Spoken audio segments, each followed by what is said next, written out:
기독교의 가장 큰 반전은 부활이 아닐까 생각합니다.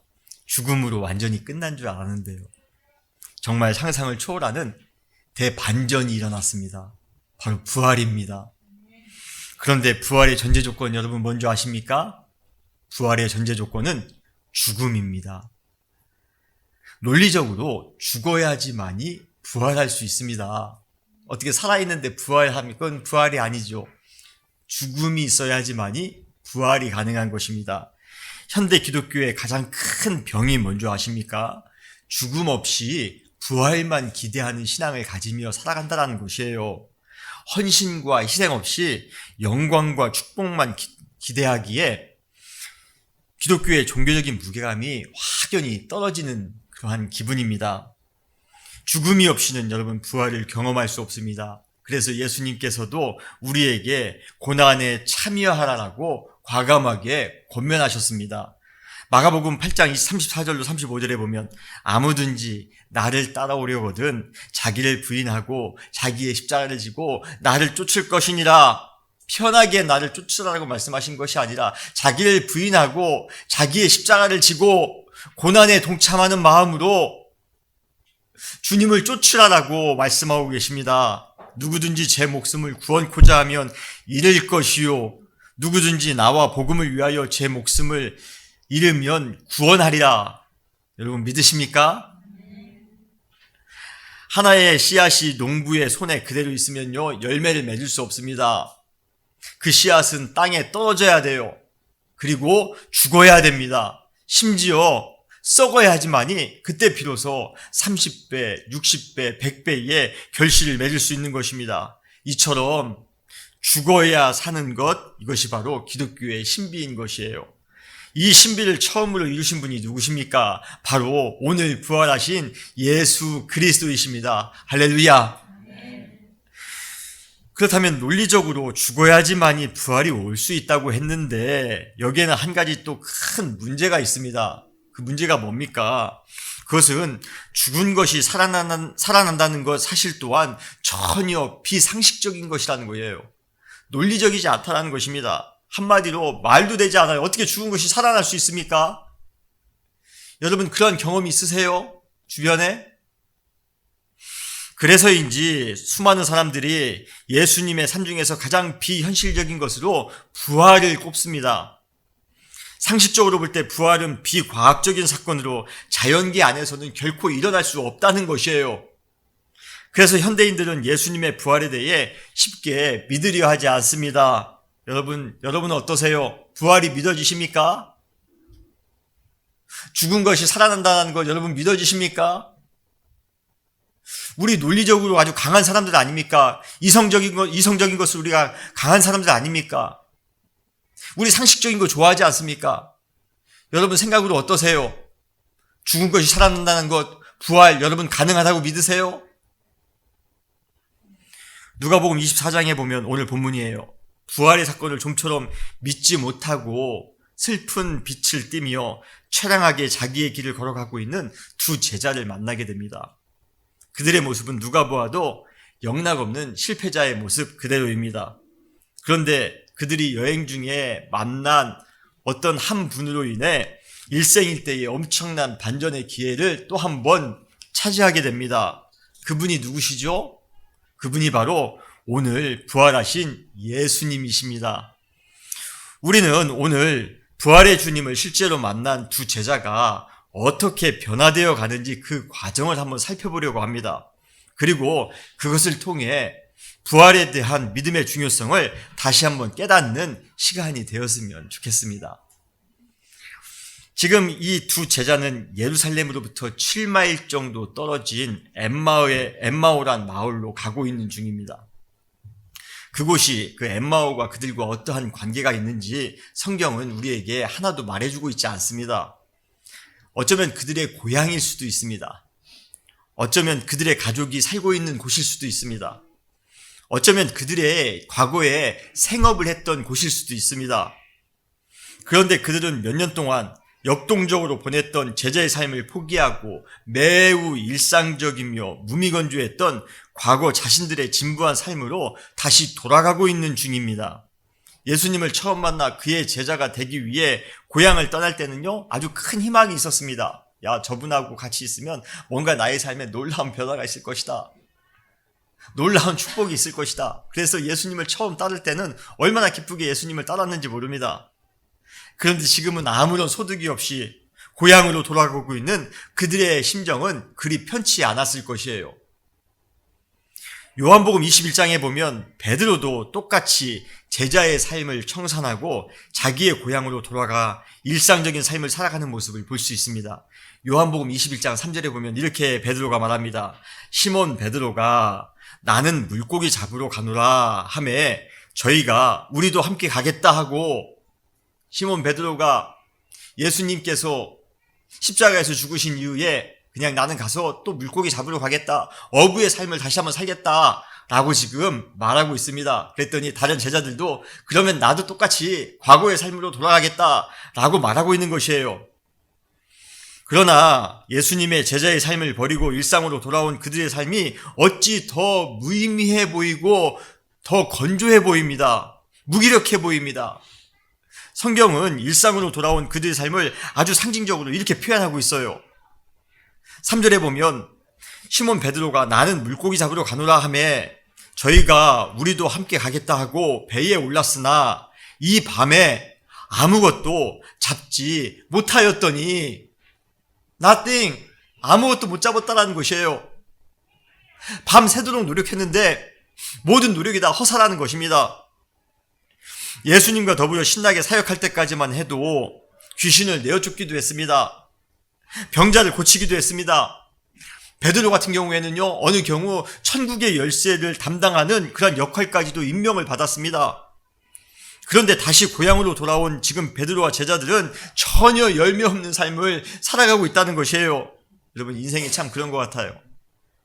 잘 나갈 때는 안 될 것도 잘 되었는데, 안 될 때는요, 가장 평이한 일도 안 되는 것이에요.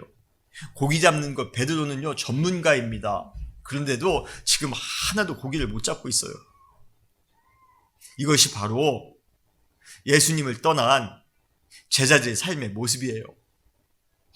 우리도 참 열심히 신앙생활을 할 때가 있었습니다. 새벽 예배 열심히 나갔던 때가 있었어요. 11조도 열심히 드렸습니다. 그리고 여러 봉사 파티에서 열심히 헌신한 때도 있었습니다. 그런데 어느 순간 신앙의 열정이 식어진 이후 제자의 삶이 아니라 과거 죄인의 삶으로 돌아간 적 여러분 있지 않으신가요? 그리고 그 돌아간 거기에서 먹고 살려고 열심히는 발버둥 쳤습니다. 매일 노력도 열심히 했어요. 그런데도 전혀 보람도 없습니다. 전혀 의미도 없습니다. 그냥 사니까 사는 거예요. 혹시 지금 그러한 삶을 살고 계시지는 않습니까? 그렇다면 사랑하는 성도 여러분, 다시 주님께로 돌아오시기 바랍니다. 주님을 떠나 과거의 삶으로 돌아가면, 과거 죄인의 삶으로 돌아가면 여러분 더 무의미해집니다. 더 우리의 원대로 살지 않게 됩니다.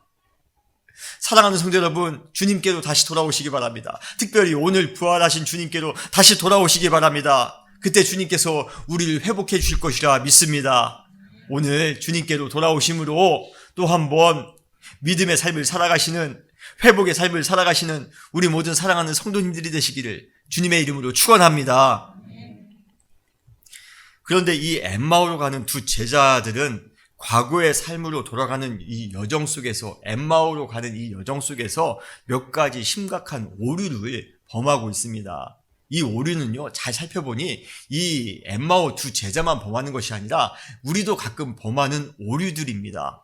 그 오류들이 무엇인가요? 세 가지입니다. 첫 번째는 부활하신 예수님을 분명히 만났음에도 불구하고 그분을 지금 알아보지 못하고 있다는 것이에요. 여러분, 어떻게 이럴 수 있을까요? 지금 눈앞에 스승님이 계신데, 부활하신 스승님이 지금 바로 눈앞에 계신데도 그 스승님을 바라보고서도 예수님을 지금 알아보지 못하고 있다는 것이에요. 예수님을 우리가 지금 3년 동안 지금 쫓아다녔습니다. 지금 예수님과 헤어진 지 10년이 된 것도 아니에요. 20년이 된 것도 아닙니다. 지금 일주일도 안 됐습니다. 그런데 지금 예수님을 바로 눈앞에 보고서도 예수님을 지금 알아보지 못하고 있습니다. 이 어찌된 일입니까? 성경은 그 이유를 이렇게 말하고 있습니다. 누가복음 오늘 본문 24장 16절에 보면 저희의 눈이 가리워져서라고 말씀하고 있습니다. 눈이 가리워져서 예수님, 부활하신 예수님을 못 보고 있다는 것이에요. 가끔 우리 인간은요, 확실하다고 믿는 거짓된 것들 때문에 눈이 가려 진실을 보지 못하는 경우가 간혹 있습니다. 너무 안타까워요. 너무 안타깝습니다. 예를 들어 돈이면 다 된다. 여러분 이거 진리인 줄 아세요? 이거 거짓된 명제입니다. 세상이 그냥 주장하는 그런 명제일 뿐이에요. 그런데 돈이면 다 된다라는 거짓된 명제를 너무나도 확실하게 믿은 나머지 안타깝게도 돈으로 살 수 없는 아름다운 가치들, 아름다운 그러한 진리들을 보지 못하는 경우가 많이 있다는 것이에요. 사단은 우리에게 잘못된 사상과 잘못된 가치를 맹목적으로 믿게 함으로써 진리를 접근하는 것을 차단합니다. 그래서요, 이 시대를 살아가면서 가장 필요한 것이 뭐냐면요, 바로 분별력입니다. 참과 거짓을 분별할 수 있는 능력이 있어야 됩니다. 거짓이 참인 행세를 하고 참이 거짓에 의해 호도되고 있는 우리의 시대에서 분별력이 얼마나 중요한지 몰라요. 그냥 무조건 그냥 감각적으로 좋은 것 같은 느낌 때문에 믿는 것보다, 그냥 사람들이 다 그거 좋다라고 말하니까 믿는 것보다 그것이 우리 인생에 있어 얼마나 진정한 것인지를 분별할 수 있는 그 능력이 우리에게 필요합니다. 여러분, 과연 여러분들은 지금 눈이 가려져서 진실된 것을 못 보고 거짓된 것만 바라보면서 살아가고 계시지는 않습니까? 부활에 있어서도 마찬가지예요. 우리가 부활의 주님을 보지 못하는 가장 큰 이유도 죽음 이유가 없다라는, 그리고 죽은 것이 다시 살아나지 못한다라는 너무도 확고한 생각, 너무도 확고한 신념 때문에, 그러한 신념이 우리 안에 있기 때문에 그렇습니다. 그러한 확고한 생각이 우리의 마음의 눈을 가리는 것이에요. 아마 이 두 엠마오로 가는 제자들도 그들의 의식 속에 부활에 대한 개념이 전혀 없기 때문에 부활하신 주님을 눈앞에 마주보고서도 눈이 가리워져서 그분을 알아보지 못했던 것입니다. 사랑하는 성도 여러분, 세상적인 것, 세상적인 가치, 세상적인 신념, 세상적인 사상, 세상적인 주장, 그러한 것에 매여 예수님의 진리, 예수님의 부활의 진리를 여러분 혹시 보고 있지 못하고 계시지 않습니까? 여러분, 믿음의 눈을 뜨시기 바랍니다. 우리가 믿음의 눈을 떠야지만이 부활의 능력, 부활의 진리를 우리가 바라볼 수가 있게 되는 것입니다. 사랑하는 성도 여러분, 우리의 가려진 눈을 뜨시고 부활의 주님이 우리 지금 바로 앞에 계십니다. 그 주님을 만나실 수 있는, 그리고 부활의 진리를 항상 깨달으며 살아갈 수 있는 우리 모든 사랑하는 성도님들이 되시기를 주님의 이름으로 축원합니다. 두 번째 오류는 무엇입니까? 이 제자들이 아직도 예수님을 이스라엘, 자신의 민족만을 구원할 자로, 구원할 메시아로만 생각하고 있다는 것이에요. 오늘 본문 우리가 읽지는 않았지만요, 21절에 보면 우리는 이 사람이 이스라엘을 구속할 자라고 바라노라 라고 말하고 있습니다. 이스라엘을 구원할 자라고 지금 바라고 있습니다. 인류를 구원할 자라고 지금 바라고 있는 것이 아니에요. 그들은 예수님께서 자신의 민족을 억압과 압제에서 구원해줄 강력한 메시아이기를 기대했었습니다. 우리 민족을, 우리 이스라엘을, 지금 로마에 의해서 억압받고 있는 우리 민족을 구원해 주실 것이야 확고하게 믿고 있었어요. 그런데 그분께서 십자가에서 죽으신 순간 그들의 모든 기대는 어리석게 허무하게도 다 물거품이 됩니다. 그러니 이제 다른 제자들이 예수님을 다 버리고 도망한 것처럼 자신들도 죽임을 당하신 예수님을 떠날 수밖에 없다라고 생각했던 것이에요. 야, 예수님이 죽으셨으니 우리 민족 구원하는 것은 이제 글렀나 보다. 지금 그러한 마음을 가지고 제자들이 다 예수님을 떠나고 있습니다. 여러분, 정말 예수님이 어떤 민족을 구원하기 위하여, 어떤 공동체만 특별히 사랑하기 위해서 이 땅에 오신 분이십니까? 예수님은요, 어느 한 민족만 구원하기 위해서 십자가에 죽으시고 부활하신 분이 아니십니다. 우리의 민족을 위해 메시아가 오셨다라는 생각은 아주 매우 편협한 생각이에요. 우리의 민족만을 구원해 주실 것이다. 우리의 가족만을 구원해 주실 것이다. 여러분, 그렇게 생각하는 건 매우 편협한 생각입니다. 예수님께서 이 땅 가운데 오신 이유는 모든 인류의 죄를 대신 지시기 위해, 그리고 그들 모두에게 새 생명을 주시기 위해 이 땅 가운데 오신 분임을 여러분 믿으시길 바랍니다. 가끔 우리도 예수님이 나의 가족만을 위해서 오신 분이라 생각하기 쉬워요. 내가 속한 공동체를 축복해 주시기 위해, 내가 속한 공동체 집단을, 내가 속한 그러한 진영을 편들어 주시기 위해 예수님께서 이 땅 가운데 오셨다라고 생각하는 경우가 많이 있습니다. 우리가 이번에 대통령 선거할 때도 한국에서도 그러한 경우 있지 않았습니까? 보수들은요, 보수들을 위해서 예수님이 오셨다고 생각합니다. 진보들은요, 진보를 위해서 예수님이 오셨다고 생각합니다. 여러분, 정말 그렇습니까? 나를 위해서, 우리의 가족을 위해서, 저 원수들이 아니라, 나에게 힘들게 했던 저런 사람들이 아니라, 나와 생각이 다른 사람이 아니라 오직 나를 위해서만 예수님께서 오셨다라고 생각하고 계시지는 않습니까? 이거는 굉장히 이기적인 신앙입니다. 예수님의 부활은 1차적으로 물론 나를 위한 것이기는 하지만 동시에 우리를 위한 것입니다. 우리 시대를 위한 것입니다. 우리 민족을 위한 것입니다. 수많은 사람들을 위한 것입니다. 모두를 위한 것입니다. 심지어 우리와 원수된 사람을 위한 것이기도 합니다. 여러분, 예수님께서 이 땅 가운데 오신 이유, 십자가를 지시고 부활하신 이유를 너무 이기적으로만 여러분 생각하지 마시기 바랍니다. 예수님이 이 땅 가운데 오신 이유, 바로 우리를 위해서입니다. 우리 모두를 위해서입니다. 나의 원수들을 위해서도 주님께서 이 땅 가운데 오셨습니다. 그 주님을 믿음으로 항상 승리하며 살아가시는 우리 모두가 되시기를 주님의 이름으로 축원합니다. 세 번째, 이 제자들의 오류는 그들이 예수님의 부활에 대한 여러 암시를 미리 알고 있었으면서도 불구하고 자기의 길을 가고자 엠마오로 떠났다는 것이에요. 너무 안타깝습니다. 오늘 우리가 본문에 보시면 누가복음 24장 22절로 24절에 보시면 또한 우리 중에 어떤 여자들이 우리로 놀라게 하였으니 이는 저희가 새벽에 무덤에 갔다가 그의 시체는 보지 못하고 와서 그가 살으셨다 하니 천사들의 나타남을 보았다 함이라. 또 우리와 함께한 자 중에 두어 사람이 무덤에 가 과연 여자들이 말한 바와 같음을 보았으나 예수는 보지 못하였느니라 하거늘 이라고 말씀하고 있습니다. 빈 무덤에 대한 소문, 예수님께서 살아나셨다라는 천사들의 증거, 동료 제자들이 무덤에서 예수님의 시신을 보지 못했다라는 그러한 소식 등 부활에 대한 결정적인 단서들을 지금 다 접해놓고도 그들은 부활의 사실을 믿지 못하고 자신들의 과거의 터로 지금 돌아가고 있다는 것이에요. 저 같으면 그러한 소식을 들었다면 며칠 더 추이를 살펴보았을 것 같아요. 예수님께서 자신의 고난을 예고하실 때 다시 살아나신다라고 말씀하셨는데 정말 그런 것은 아닌가, 저는 좀 며칠 더 기다려봤을 것 같습니다. 그런데 이 두 제자는 무엇이 그리 급했던지 그러한 부활의 암시들이 여러 번 있었음에도 불구하고 과거의 땅, 엠마후의 땅으로 지금 재촉하여 내려가고 있습니다.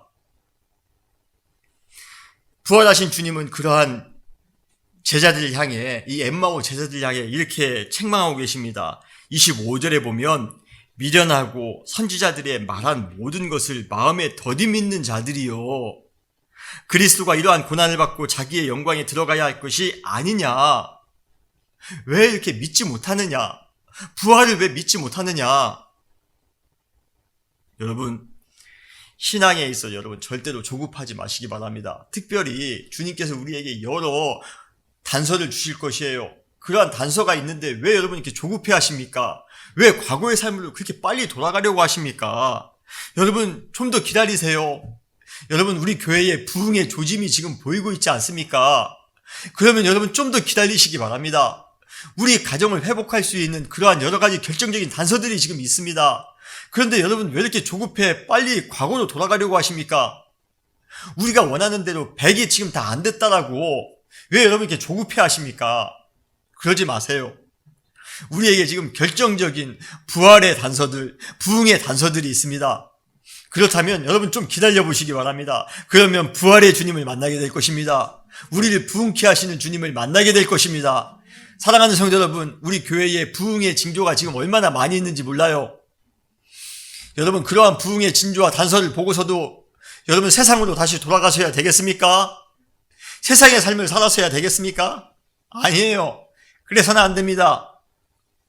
여러분, 조짐이 보였다라면, 결정적인 단서가 여러분들이 보였다라면 떠나지 마시기 바랍니다. 이 엠마오로 가는 두 제자는 결정적인 부활의 단서들을 지금 접해놓고서도 뭐가 이렇게 급했는지 몰라요.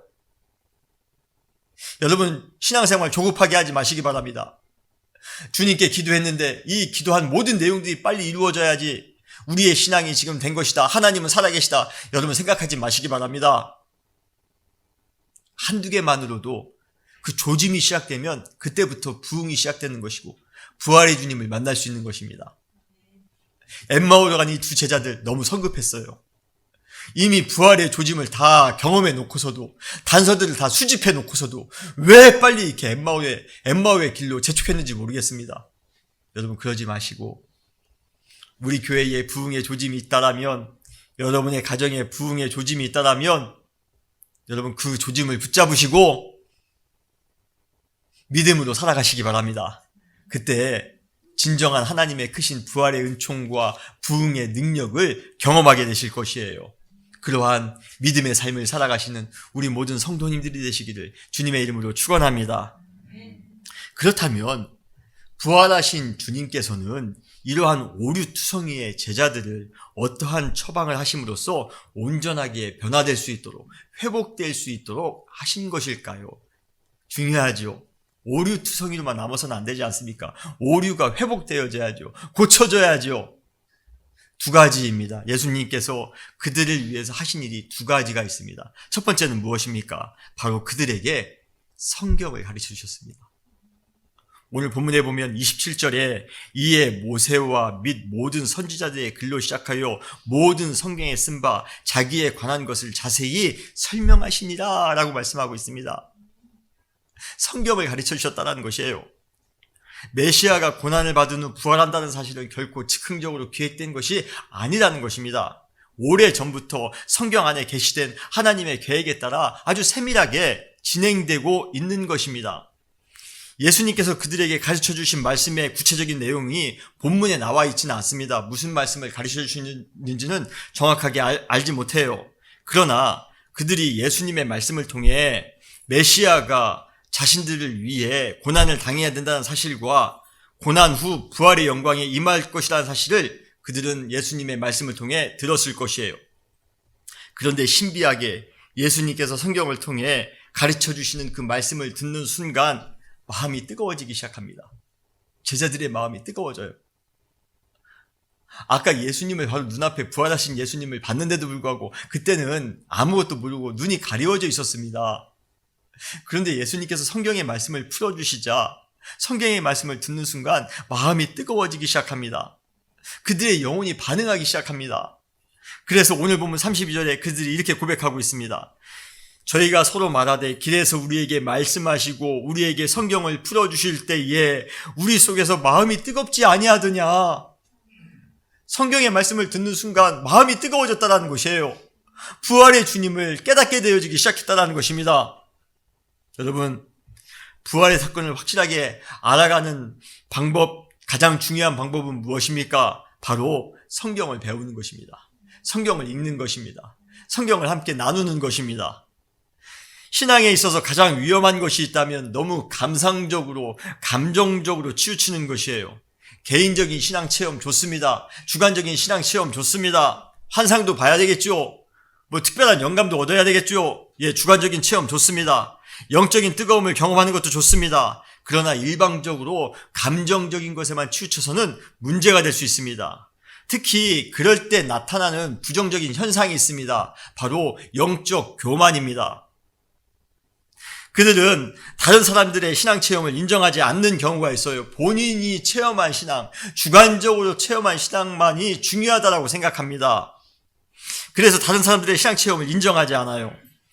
그런데 문제는 무엇입니까? 그러한 신앙적인 체험이 올바른 것이면 그나마 다행입니다. 그러나 어떤 경우 그렇지 못할 때도 있어요.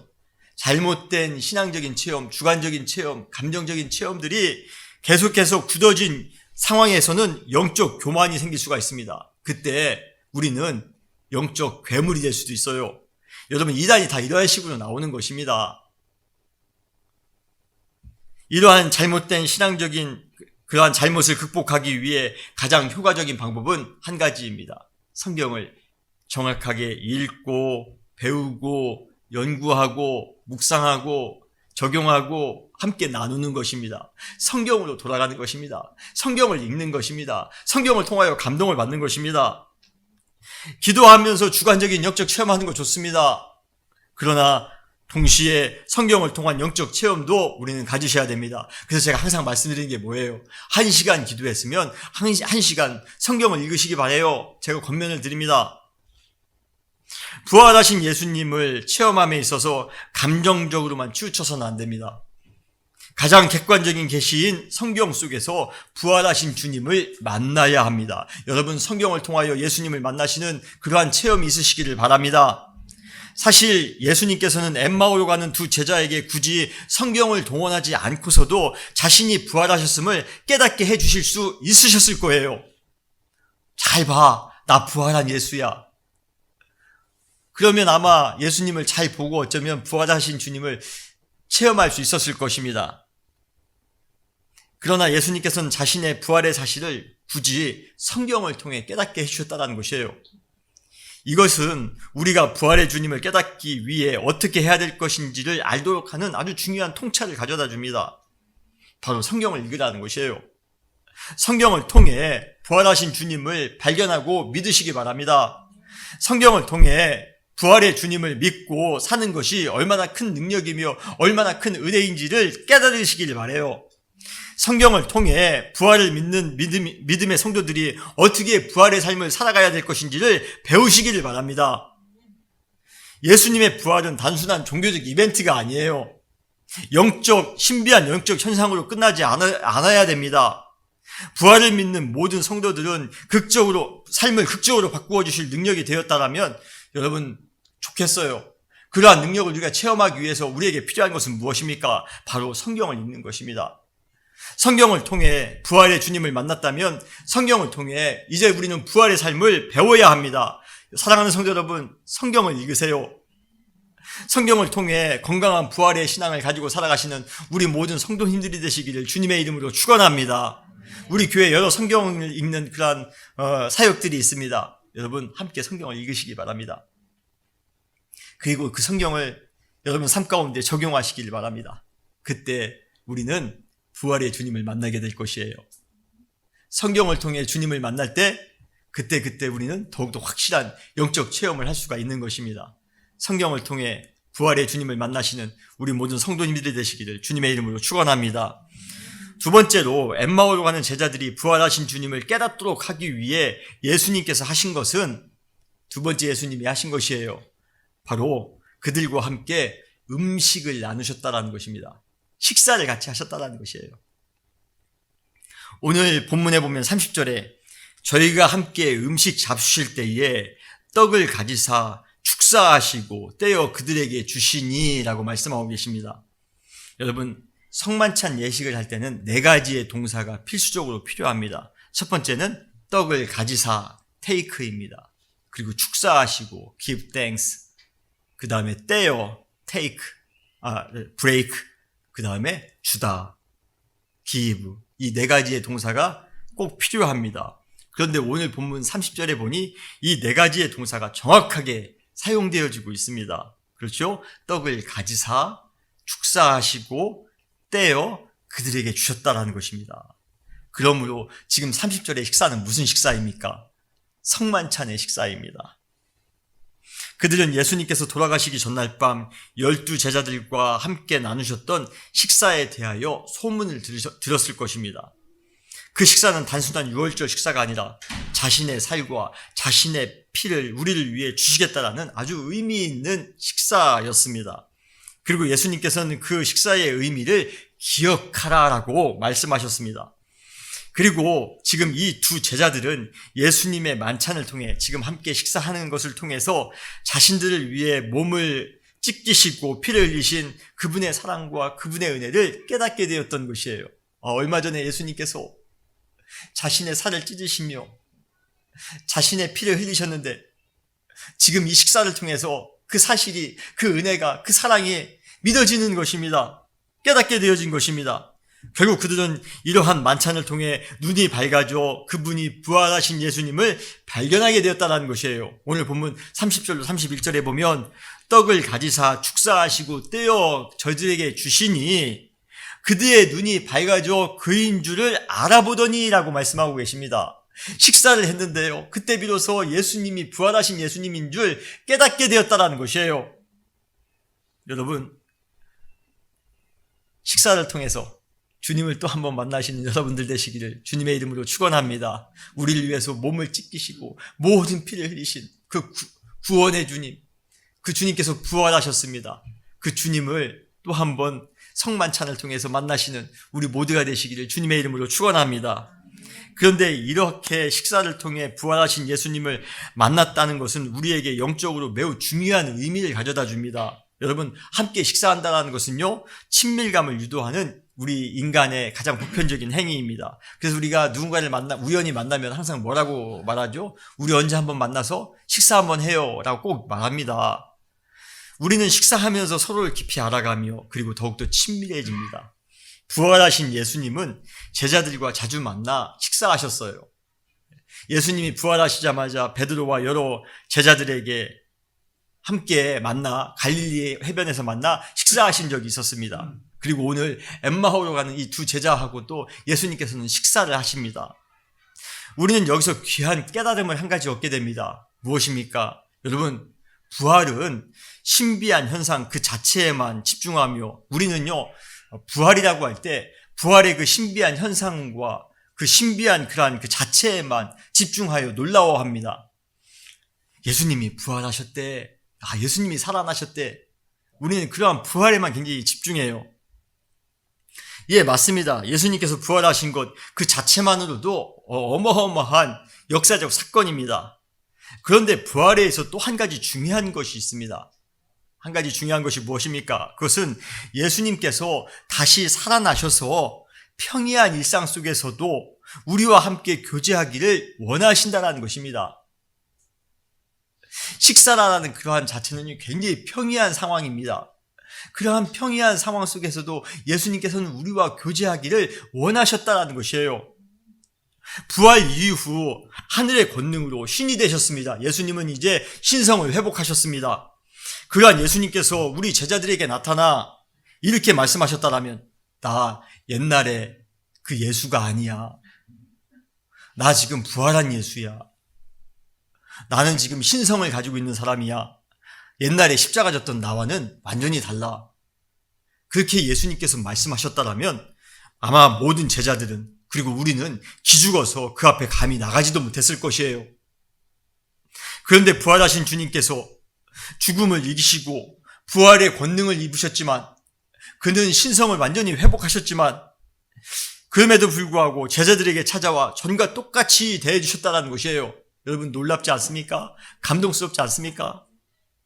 부활하셨다고 뭐 특별히 달라지신 것이 없습니다. 예수님은 전과 같이 똑같이 제자들에게 나타나 식사하셨습니다. 같이 식사하자. 같이 식사합시다. 부활하신 주님께서 베드로에게 나타나 식사하실 때 이렇게 질문합니다.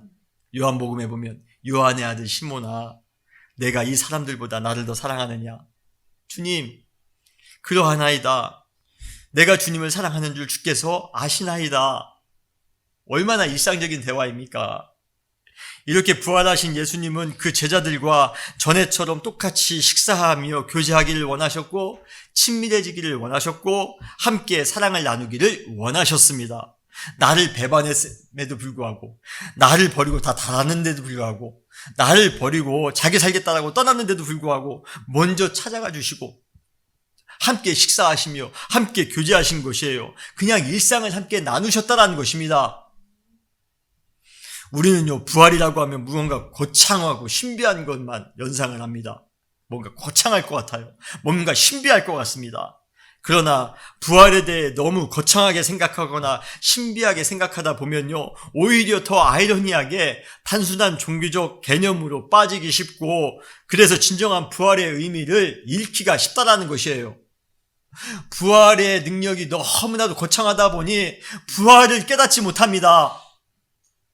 우리는 부활을 경험할 수 없는 존재처럼 우리를 생각합니다.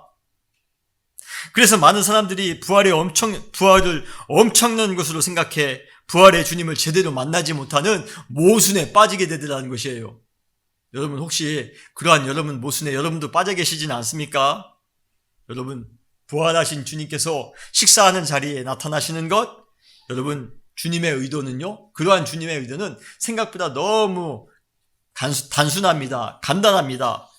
식사하는 것 같은 평이한 일상 속에서 더 깊이 함께 교제하자라는 것이에요. 부활의 주님께서는요, 그냥 평이한 상황 가운데에서 우리와 함께 하시기를 원하셨다라는 것입니다.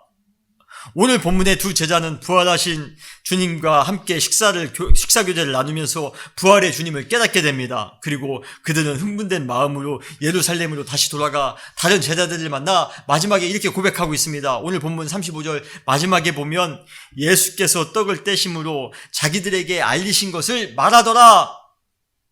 떡을 떼실 때에, 식사할 때에 아주 평이한 일상 가운데 우리는 예수님을 만났다라는 것입니다. 예수님을 알았다라는 것입니다. 여러분, 부활의 주님을 특별한 장소에서 특별한 방법으로 찾으려 하지 마시기 바랍니다. 기도원 가고 부흥에 가야지만이 거기에서 부활의 주님을 만날 수 있는 거 아니에요. 40일 금식하고 특별한 종교적인 행위를 해야지만이 우리가 부활의 주님을 만날 수 있는 거 아닙니다. 특별한 사람만 부활의 주님을 만날 수 있는 거 아닙니다. 부활의 주님은 가장 평이한 곳, 가장 일상적인 곳에서 우리를 만나 주실 것이에요. 차를 마시다가, 친구와 일상적인 대화를 하다가, 설거지를 하다가, 업무 처리를 하다가, 도서관에서 공부를 하다가, 찬양을 하다가, 예배를 드리다가, 삶의 일상적인 삶을 살아가다 우리는 매일같이 예수님을, 부활하신 예수님을 만날 수 있음을 여러분 믿으시길 바랍니다.